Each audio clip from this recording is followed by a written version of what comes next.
You have your coffee? Are you a coffee or a tea person? I am. So here's the thing. I stopped having coffee about 1.5 year back. All But right. yeah. Maybe I should change the name to Coffee and Tea with Sales Engineers. But thanks so much for meeting up. If you remember, when you first learned about at this company that there was this profession, what was exciting to you about it? What was obviously surprising to you about it? Like you said, that you don't even know if this role existed. When I was considering a move from London to Singapore, and we were looking at a couple of roles where I could join, and I came upon this role that, hey, I could be a solutions consultant. And I started off as an individual contributor. Like, Hmm. okay, you can be a solutions consultant slash pre-sales person. So I was like, okay, I went into, okay, what exactly do we do there? So it was more about, hey, we technically sell the solution to prospects and customers and increase solution adoption. A few other options as well. I could potentially join as a biz development person as well because I had the experience.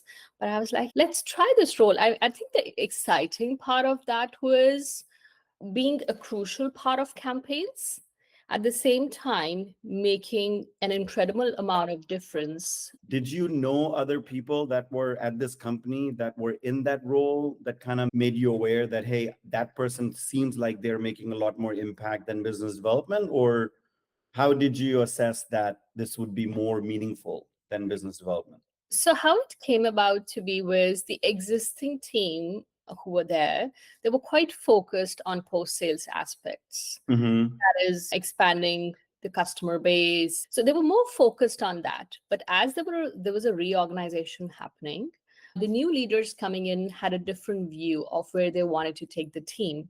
They wanted to ensure that the existing customers are happy, but at the same time, we wanted to get more aggressive on acquiring new customers as well. And at that point in time in that region, they'd not signed a new customer for quite a few quarters. So that was a challenge. So the perspective, it was an opportunity to change the dynamics of the organization, the approach, and evolve further.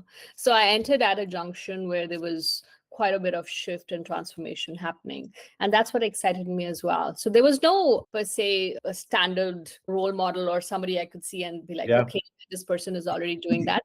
However, when I was taking the role, I researched a bit as well in the market, and I could relate that, okay, if I take this role and it's for this solution, what would I end up doing? That's how I ended up getting into it. And I really made the best of the opportunity when I got the IC role. I was a pre sales consultant, but I did not let that stop me from going above and beyond and doing more Yeah. uh, than that. That's amazing. One of the key qualities of being a sales engineer is the intellectual curiosity and finding solutions. I'm trying to put myself in, maybe whenever somebody's watching or listening to this, maybe they're a business development person, or maybe they're in sales, or maybe they're in account management, and they're observing that the way in their company sales is functioning without sales engineering is a gap. And from hearing your story about how your company didn't have that role, you leaped into it, even though you were not certified. They didn't look around and say, here, we have a undergrad or master's in sales engineering person. Devina, you get this role to go launch. But somehow you leaped in and you identified, and I'm assuming things were much better after that. I was developer and I was doing integration consulting, and I had done 2 or 3 different roles, even though my undergrad was in computer science. And I think it was because I wasn't happy with what I was doing, and I was looking at what were the known careers that I could go into. I wish I had heard somebody, or I wish I had seen somebody, or somebody in my network was a sales engineer, that I could have talked to them about, hey, what do you do? What is your day-to-day life? How do you make a difference?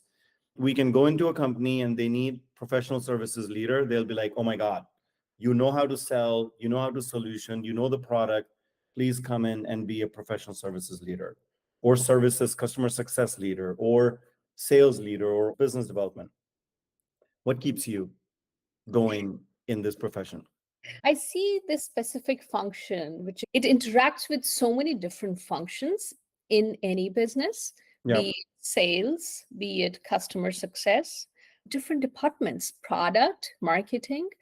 It's literally interacting with everything. And that's one of the best things I like about it. The ability to be customer facing, at the same time, add to campaigns, expand business, and make a difference in any business end to end. Mm-hmm.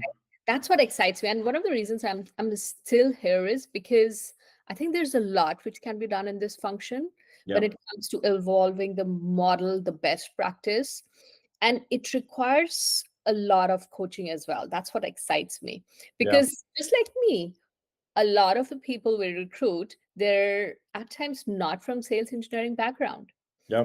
They have some raw innate qualities of, okay, I know how to be customer facing, I can talk to customers, but the concepts of solution selling, value selling, tweaking those and working with new talent, molding them in the profession, and that's something very exciting. And that goes long term with Yeah. people. When they imbibe those qualities, it stays with them long term. So it makes a huge amount of difference. And across the years. So when I picked up this role, you're right. There was no, awareness about this. Like I didn't even know, for example, Master of Technical Sales, John Mm-hmm. Pierce. I did not even know about it for another 2 years. Yeah. And that's when we started looking out. That's when I ended up looking, okay, there are some books, some Yeah. recommendations, best practices. That's how I, ended up looking at it. We ended up devising our own methodology in Yeah. combination with what's there in the industry. We had to adapt it to what will be best for the organization that time. Yeah. It's this opportunity to make an impact across the business, impact all functions. I think that's very exciting.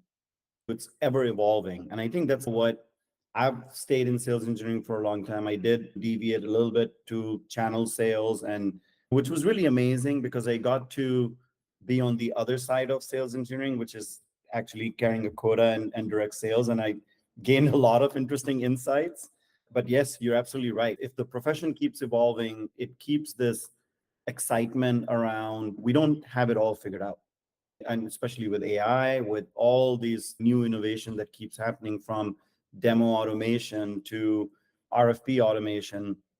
I think the profession is evolving. So it's pretty inspiring that, similar to me, what you're doing is not just staying in the profession, but you're also raising awareness, right? And mentoring and coaching and empowering others to not just enter, because I feel like two problems are a lot of people need to enter the profession, right? Because when you just look at how many sales engineer positions are open on LinkedIn, I talk to SCs across the industry, SC leaders. It's really hard to hire for SCs because you don't have a big pool to pick from. So there's a gap in more people need to enter, but there are a lot of people that have entered without any formal training or certification. They just learn how to do this on the job. Because that's what you're doing. When you're putting your SC in front of your most strategic, biggest opportunity of the year, you're putting somebody who doesn't have a degree in sales engineering, but you are trusting that person for your paycheck. In fact, I'm doing my executive MBA from Miami Herbert Business School, and they have different programs going on. So I was even pitching to the program directors that, hey, why don't you guys launch specific certifications Mm-hmm. for, like, there are certifications for sales, enterprise sales. I was like, do something for sales engineering as well. I was like, Yeah. we can collaborate and introduce something like that, because we do have academies out in the market, right, in the US here, where there are academies who have certification six-month programs. It would be excellent to see universities start introducing certifications around it. So you're absolutely right. I think if there were more programs like that in the MBA, it's people will pay for it, right? Individuals like us, just the same way you and I invested in MBA, it's very equivalent to, could we invest in sales engineering MBA focus? And then you know that once you come out of that, you're going to get an amazing sales engineering job that you're going to love it for life, and you're going to make a lot more money. Oh, definitely. It reminds me of one crazy story that I remembered. I met this lady a couple of months back. She used to be a bartender, you'll not believe, and she decided to get into tech sector. And she Pivoted. That was really exciting. Pivoted from bartending to tech sector. And like you said, she made twice the amount of money. When I was talking to her, and I was like, girl, if you do a couple of these additional certifications, you can even go higher. Yeah. Sky's the limit for you. Which also brings me to one point. How many women are there in sales engineering? Like when I joined the team, we would have SKOs. I would be the only woman. Yeah. That was the crazy part. Across the years, we did hire one sales engineer that was excellent, and I tried hard to nurture her, and she's excellent now. She's rock star. But quite often, I talk about women specifically have that innate ability. They build trust faster. They have that ability because people do tend to look up to them, trust them quite a lot of times. Yep. And quite often, I even pitch to women. Hey, if you're looking, especially young women, you're looking to pivot and you're good at talking with customers, building trust, etc. You want to be customer facing. You want to be there where the action is when going after deals and campaigns. Get into sales engineering. And quite a lot of times, I've seen people being afraid of taking quotas or being Yeah. part of roles where there's quota involved. So I often tell, hey, a lot of times in a lot of these organizations, there are team-based quotas as well. It's not just totally dependent upon you. It's a Yeah. team sport. Yeah. I think that's something I really want to go after maybe in the next few years. Yeah. Spread awareness more, even from diversity perspective. It's Absolutely. more women. I've always believed that there should be more women in sales engineering. It's an amazing profession with the flexibility that you have with travel opportunities. But you're right, like the core of the profession is how do you build trust? How do you nurture a relationship? How do you build credibility with an audience? And I would love to see more diversity in this profession. Talking about sales reps, you have so far in your career worked with all different personalities, all different types and styles. This is one of the qualities I feel great sales engineers inherit, the ability to be a chameleon, because it's rare you're working with just one AE. You're usually assigned to multiple. And I've yet to meet a pair that is the same style. As an SC, you have to adopt like what their style is and then find a way to optimize how they function. So it's a lot of things that often is not talked about, but when you do it right, it works magic. But thinking through all of those amazing personalities, anybody that sticks out to you, any quality that you remember from one of the reps, that something he or she did, or the way they supported you, or the way they did sales? Really understanding your AE and at the end of the day, ensuring the outcome you want. You want the deal Yeah. signed, you get to it in the fastest possible manner, in the best outcome for both parties, the customer and yourself. And I'm from enterprise sales background, so specifically the ability to navigate really tough ecosystems. So I think one of the best A's I've come across, and I'm thinking, should I give out the name or not? But one of the best, he was from Austria. We were selling to a customer for a use case where the solution was not a good fit. Mm. There was a huge gap. And we all were quite sure there's no way this deal could. Few months down forward, we got the deal. And it was the way he navigated the whole campaign, controlled the narrative. Mm. It's about the narrative, how you're able to build that trust. He was literally even in all designing workshops as well, although he was not technical. Yeah. But he understood technology enough that he could control the narrative. He controlled every meeting. He said, I'm going to drive this thing and I'm going to drive it to closure. And he did. And it was Amazing. excellent. I think he was, and that was one of the toughest deals. So you're spot on. And that's an amazing story, being able to experience. And I think this is a luxury that we as SCs have. This is something I talk to a lot of sales leaders. The vantage point that SCs have, we are in the field observing what's working and what's not working by these AEs. Most of the sales leaders will never be in the field that much to be able to observe that day in, day out. But they never will go and talk to the SC saying, Devina, you work with 3 AEs. Tell me about what A, B, or C are doing better than the others. Like rarely a sales leader ever comes to SCs or comes to me to say, what's your vantage point? And I think it's such a unique vantage point that gets underutilized. And across the years, I've seen instances where sales engineering function is quite often, how do you compare it to sales function? Is sales engineering a support function to sales? Does it have the same weight of their voice? Mhm. And that's something quite often I have coached SEs to add that weight of voice. Like across the years, from where we started, where sales engineers did not have a lot of say, their sales support. They're there when the salesperson invokes their help. From that point, we worked hard towards taking sales engineering function to a point where sales and sales engineers, they were at equal par, Right.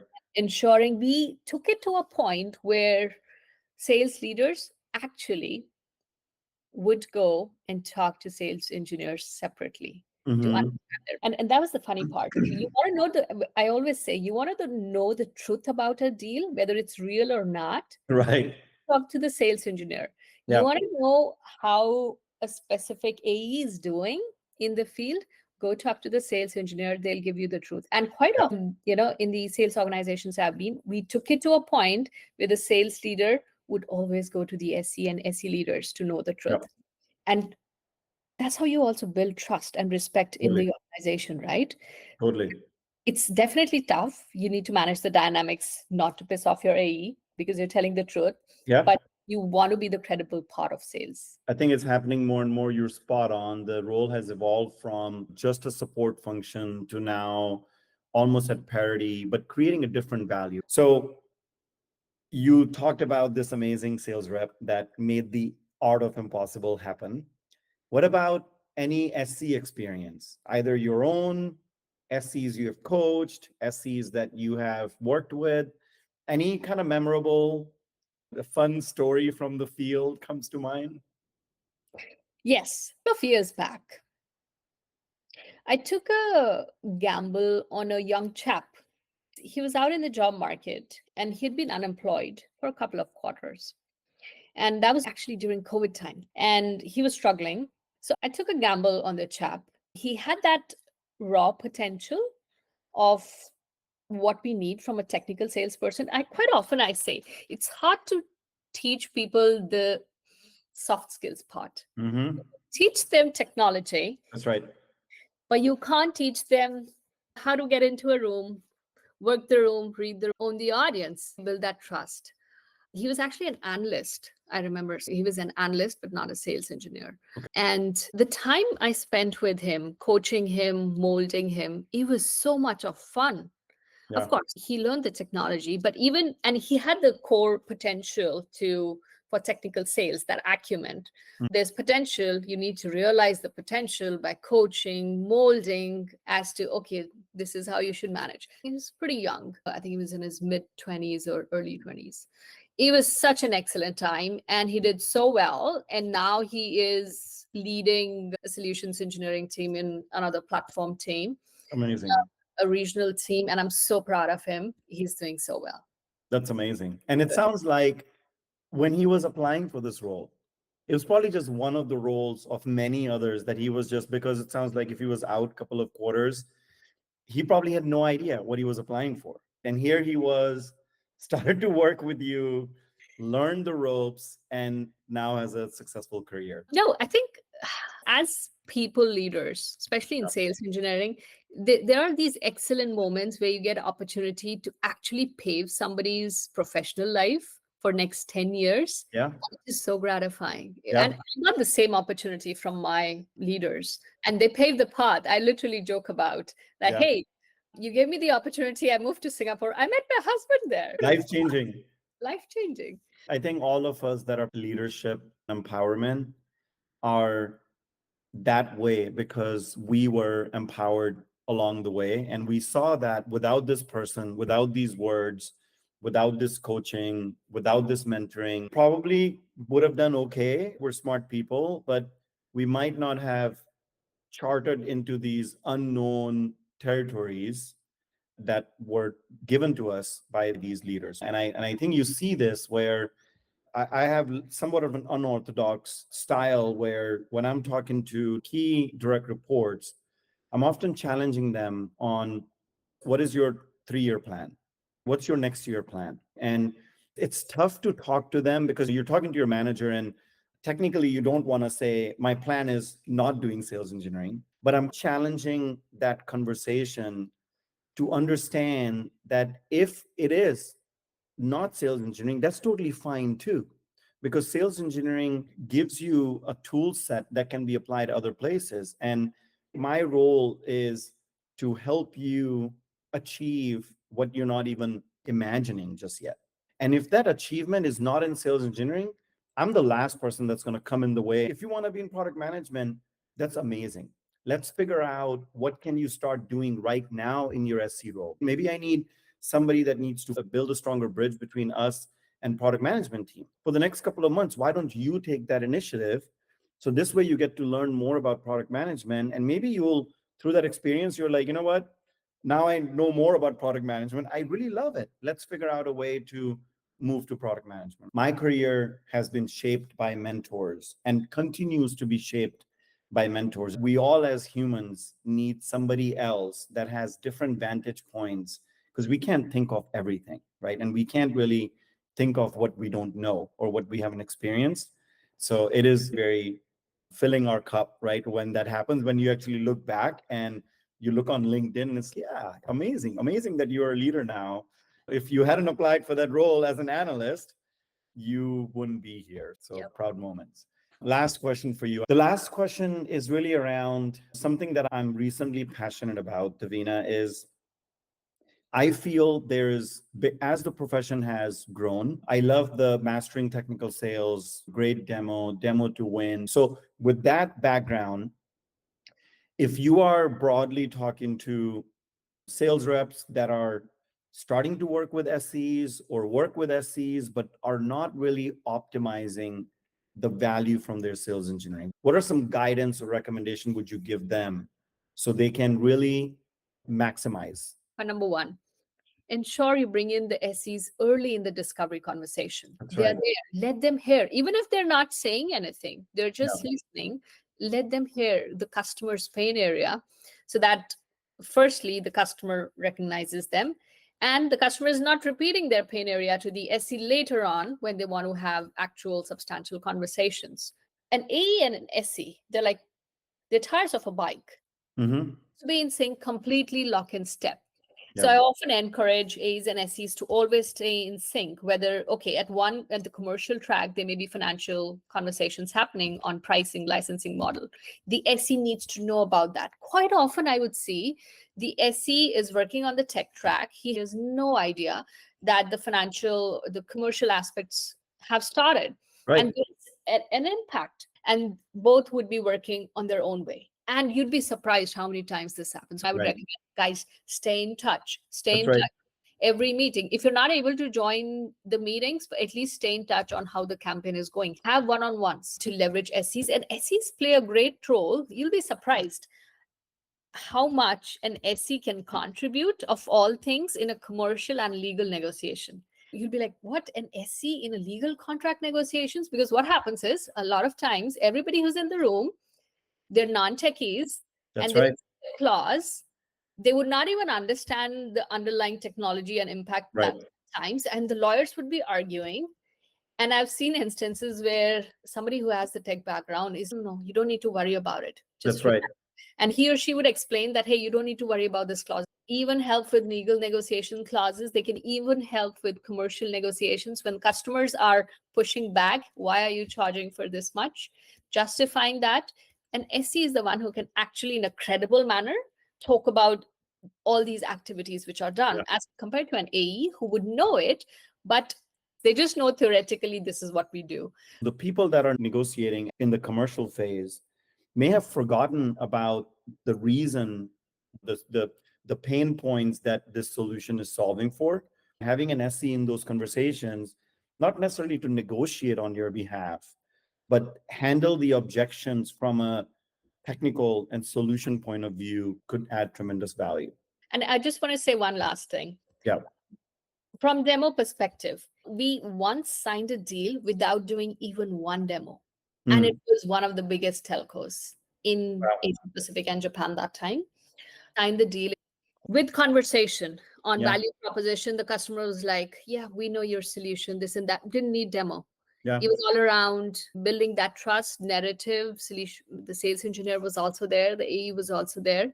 Yeah. There's so much of focus on, hey, engineer is just for the demo. No, Right. there's a lot more which can be done. Demo is just a validation. If somebody doesn't know what solution you're talking about, demo is just like visually showing them that this is what the product can do. But if you can gain that trust outside without that, then absolutely. And it's really for people to hear this conversation, get better understanding about the value and the impact sales engineers can have, and apply for it. If you've got the soft skills like that analyst, get into this profession, because most of us that are in this profession have either loved it, enjoyed it, cherished it, or we have leveraged this to propel ourselves into even bigger and better things.